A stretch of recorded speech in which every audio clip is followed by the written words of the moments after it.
Very good afternoon to you, my dear students. Welcome to your Urdu class. From today onwards, you will be having your Urdu period on every Friday at 12:30 p.m. The name of your book is Gulistane-e-Urdu. Now, for what we have to do today, we have to first revise all the alphabets that we have learned in class 3rd.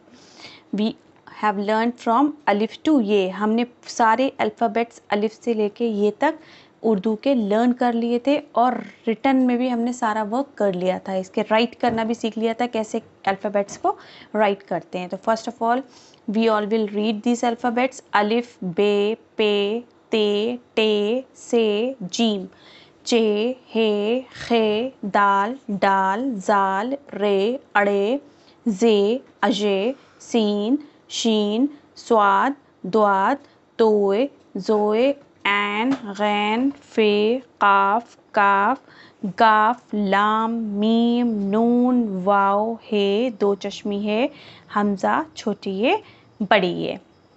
अब आपको क्या करना है, ये सारे alphabets को at least 3 times read करना है और ये सारे अल्फ़ाबेट्स आपको अपनी उर्दू की नोटबुक पे राइट करना है. First of all what you have to do, you will put UT1 here. This is your UT1 work, UT1. Okay, now put date, day, classwork, draw the margin line at the right hand side and start writing the Urdu alphabets. As I have told you earlier that in one line you will write only 5 alphabets: alif, be, pe, te, te, se. Then leave one line, then again write. Today only you have to write all the alphabets. Look at the book and write your alphabets accordingly. Okay, thank you.